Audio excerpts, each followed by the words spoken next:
Hey guys, Kuber TV here. Just posting this quick video at the start of this deck guide. What I'm going to do is I'm actually going to probably do all the deck guides with the exception of our Aura Servants, basically because I've not unlocked all the cards for it. It's a bit of a grind and I'm not particularly enjoying that deck. But I'm going to post the 4 deck guides. I say deck guides, they're not deck guides, they're my 60 cards that I'm currently running. And I'm going to post them up, looking for your comments, feedback, what you think I should be running, what I should take out, maybe what I should put in. I'm also going to just give you reasons why I'm currently running them. They'll not be too in-depth, I don't think. I don't think we'll go too long through them, but we'll wait and see how long the videos come in at. Anyway, I'm doing this now because I want to see, you know, maybe in 4 or 5 months, how the decks have changed over the time. Did they change? Are my decks quite strong? Just as a quick note, Collective Might's the one we're going to do first. It's the one I'm having the most problems with, so that's why I'm going to do it first. I'm winning probably just over 50% of my games with that one. I'm finding it very mana screwy, but I'll talk about that when we go into the deck guide in a couple of seconds. And as I said, the only one I'm not playing at the moment is Aura Servants. Still trying to unlock all the cards for that mess. The one I'm enjoying the most probably at the moment, Mindstorms, really enjoying that deck. But Grin Malice and Sepulchral Strength are both really good fun. Anyway guys, stay tuned. Right after this, you'll be getting the deck guide for Collective Might. My 60 cards. Kuber TV. Guys, we're back, and for you that might have been like 10 seconds. For me, it was also 10 seconds because I'm recording it right afterwards. Anyway, without further ado, straight into the deck guide. 60 cards that I use. I'm running. Before I start, actually, one thing I will say about this deck is I was finding this one the worst one for the mana. I was finding myself getting mana screwed with this deck more than the other 3 or 4 Aura Servant's not sure about yet. I think that can maybe be a wee bit mana screwy, but I've not really played it enough to comment. But definitely out of the other 3 decks, Grim Malice, Sepulchral Strength and Mindstorms, this was one I was having the worst for mana. I've almost considered chucking in the 4th Evolving Winds, but I've not come to that yet. Anyway, the reason I'm telling you that now is because the way I've constructed the deck, the way I'm playing it, is because of that mana curve. I'm just finding that late on, a lot of the bigger expensive cards you just never get to cast. So anyway, without further ado, run the 3 Evolving Winds. You know why, it's mana boost, kind of want to run them. The Sprout is just an ability to drop a 1/1 token on the battlefield. This is a token heavy deck, you want to run that. The Swords of the Plowshare, it's your 1 kill card in the deck. Exile target creature. Bad thing is you give them the health due to what power they are, but you kind of need, it's your removal, so you need to run it. Eldemir's Call is basically just search your library for a creature and put it into your hand. It's kind of cool. I'm not sure how it works in my current deck because most of my creatures are quite cheap, so it's spinning 2, but you can go and get something. Anyway, moving on, Fist Iron Mood, it's obviously your tokens. If you've got a lot of doublers, this is kind of cool as well. Gives a dude trample and you can put 2 1/1 tokens on the battlefield. Obviously Intangible Virtue, run both of them, gives all your tokens +1/+1. Obviously you got both out, +2/+2. One of the, oops, no, don't do that. One of the cards we're debating on is our Paladin. He's quite a decent card early on because you can get him out, and if you've got another, like maybe one of your tokens, you can start swinging in for 3. Combined with this dude, the Pridemate with Exalted, you can be swinging in for 4 on turn 3 if you've got both of them in your hand, which is quite a lot of power actually, so it's kind of cool. That's kind of why I run them. Not sure about them, but I do like them, so we run both the Pridemates basically because, well, it's a 2/2 with Exalted and it has this additional ability to destroy artifacts enhancements. So the only way you're going to remove them, so that's why I run both of them. Our Silesian Evangel, it's one of the ways you'll get tokens. It's the cheapest way basically in the deck, I think. 1 cost and a tap. Well, you tap 2 creatures because you tap her and the creature you're targeting, but it's a cheap way of getting tokens on the battlefield, and as I said, mana curve, I want to be saving as much mana as possible. So we're on 2 of them. Our Guild Mage, yet again, he can put tokens on the battlefield, but it's very expensive at 4, so you'll be using it for the +1/+1 ability if you tap a Plains, mostly. And he's only a 2 cost. Our one kind of tricksy card, our Signal Blessing, using this for swinging in to maybe pick off a creature that's blocking, or to maybe win the game. Quite a cool card for that. We run both the Beastmaster's Ascensions. It's a great card. You swing them with 7 dudes in 1 turn and they're all massive.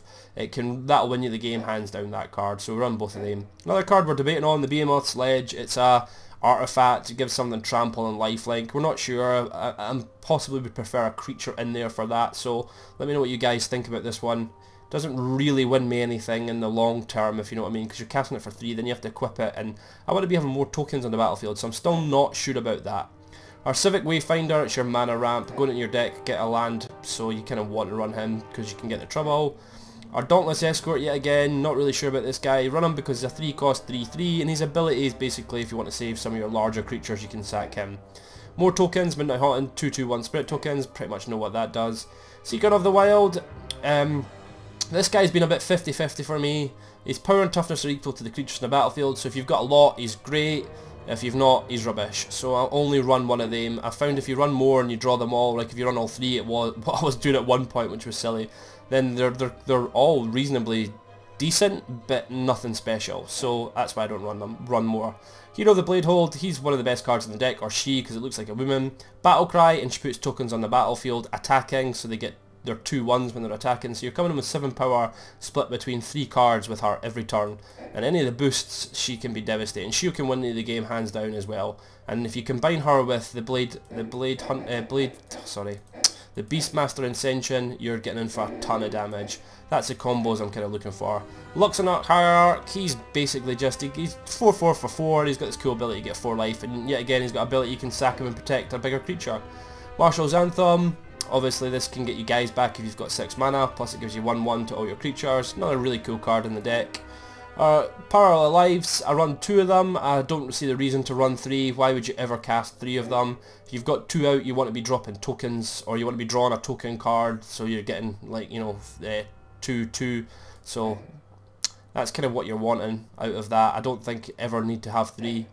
Our Liege, obviously it's the boost, the +1/+1, it's a 4 cost, and quite cool against decks that make you sacrifice cards.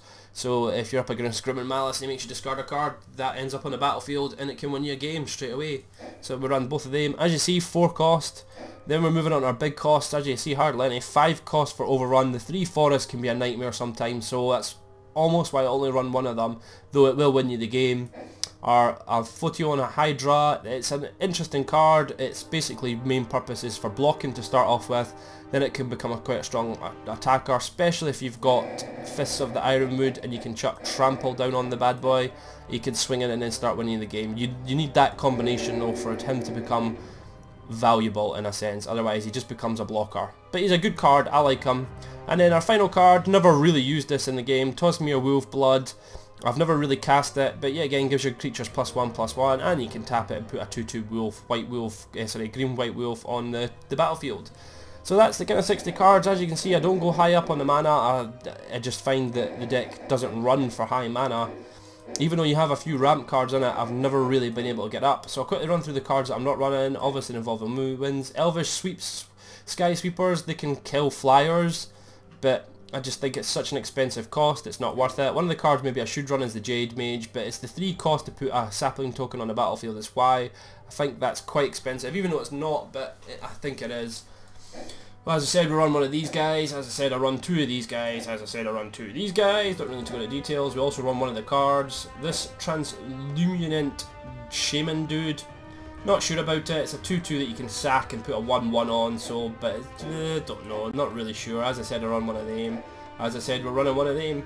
One of the cards that should maybe possibly come in is the Nightguard Patrol. 2/1, 3 cost, first strike vigilance. If you can get some boosts from the Legion ring, it can become quite a cool card because of the first strike. But I'm just not sure about it. It's a 2/1 for 3, so he's only got 1 in the back, so he can be picked off quite easily. As I said, we're running one of these guys. The Trophy Hunter, yet again, this weirdness to deal with flyers. 1 damage, and if you can kill it, then you get +1. So if you spend 4 mana, you can do 2. So there's a 2/2 flyer, you can put a counter on this guy and maybe make him big. But turn 3 is coming down, so I'm not 100% sure about that guy. I've ran him, but never really had the ability to come into any use. Same as this guy as well, Armor Guard. I found that when I was casting him, the +1/+1, I wasn't able to swing in and make it any use, make use of it as much as I'd like. So that's kind of why he's been dropped down to there. As I said, I run one of these dudes. I mean, as I said, I could swap him out for one of them, possibly. Not sure. Paralyze, we run 2. Ant Queen is another debatable card. You know, it's a cheap way of getting insect creatures on the battlefield. It's a cool way. It's a 5 cost, 5/5. She'd never. The reason she's not in the deck is because of the mana. Plain and simple. I've struggled to get up to the high mana. Same as this guy as well. He's a 5 cost mana. I'm struggling at times to get there. So, and I think his ability is a bit clunky about counters and stuff. So we're not sure. Same with the Overrun. Told you I took that out. This guy took him out because he's too much of a blocker for my liking, and he deals with flyers, so bleh. This guy could be in the game. I mean, he is a 6 cost, yet again, as I said, these are the reason I'm not running them. It's not because they're bad cards, it's the mana. So I'm not going to spend too much time talking about the cards. this guy's interesting, but not sure 6 cost.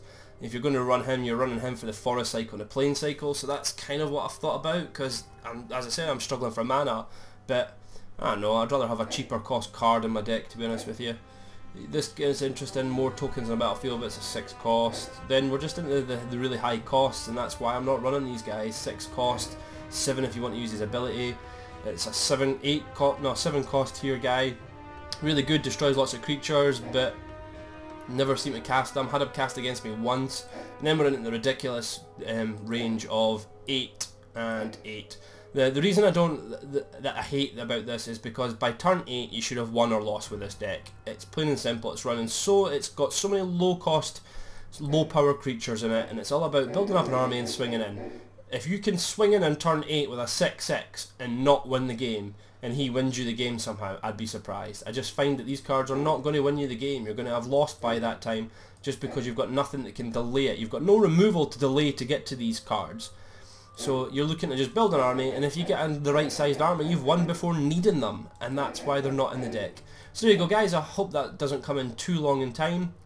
Please post your comments down there how you're finding the deck. I do enjoy playing it, but I'm still not sure about it. As I said, my win rate's not overly impressive.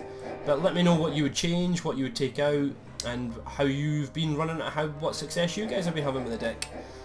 Anyway, until the next one, which I think will probably be Grim and Malice, KubeBearTV, signing out.